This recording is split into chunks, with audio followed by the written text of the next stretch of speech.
As expected, the media curtain has fallen on the South Caucasus. Soon forgotten is the ethnic cleansing of Karabakh Armenians. But it is important to recall one thing: the war is not over.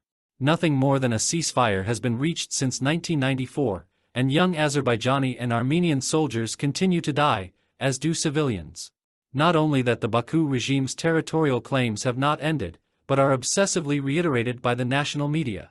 Furthermore, there is also a complete lack of military and diplomatic balance between Azerbaijan and Armenia at this stage. The only way to avoid a re-eruption of the conflict is to curb the ambitions of the Aliyev family, which is careful not to close a game that has seen them winning uninterruptedly since 2020.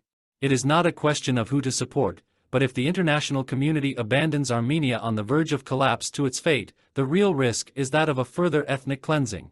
This time on Armenian territory. That the horrific mass exodus of 120,000 ethnic Armenians from Nagorno-Karabakh has received so little international media and diplomatic attention says everything you need to know about the state of the world right now, writes Andrew Stroline, European media and editorial director of Human Rights Watch. It is hard to disagree with him.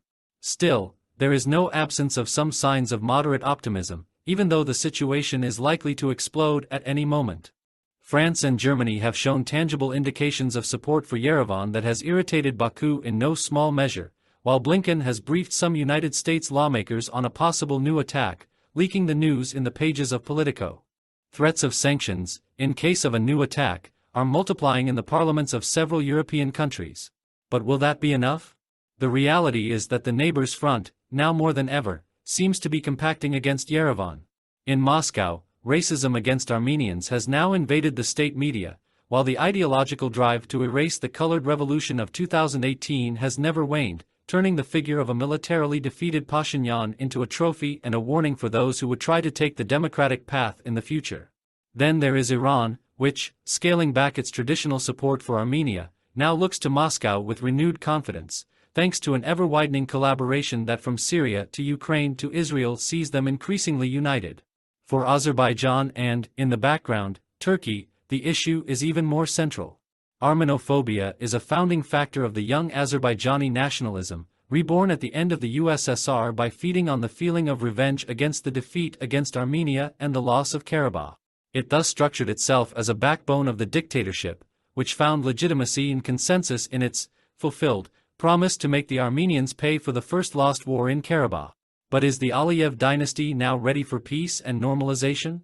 How expendable will the capital from this victory prove to be, no matter how overwhelming the outcome? It is hard to say, but these are unquestionable signs that, at the moment, point to a definite willingness to continue claims and tensions, in a desire to exploit both from a domestic and an international perspective the wave of bloodshed from the conflicts that, from the fall of 2020 to the present, continue to re-explode at a steady cadence. Here, too, there is a dual ideological component to consider, both for Baku and Ankara. The old dream of a neo-Ottomanism that, like Russian nationalism, has never conceived of the South Caucasus as anything other than a backyard to be disposed of at will while denying it any independent impulse. This, paradoxically, also matches very well today with Pan-Turkism, which sees Little Armenia as an obstacle to be swept away in order to put the Turkic-speaking culture world from China, Xinjiang, to the Mediterranean into vital communications again. Last but not least, as is also increasingly evident in Ukraine and in the Israeli-Palestinian conflict, acting as a bond between the dictatorships mentioned above is a feeling of revenge both symbolic and very concrete that wants to systematically erase the experience of democracies, which continue to pose a threat to the various dictatorial realities that, thanks in part to the support of China, are intoxicated to be living a great season of assertion at the planetary level. And so it is that, behind the claims of the Aliyev family so dear to Meloni government and the Vatican, which has pocketed millions of euros from it, officially for cultural projects deep-seated and perhaps inescapable impulses lurk, in an explosive situation such as the present one. Thus, obsessive demands are being made that would like to call into question Armenia's territorial integrity to the south and east, but also going so far as to call for an integral conquest of all of Armenia, which, in the rhetoric of the hawks in Baku, is now significantly referred to as Western Azerbaijan.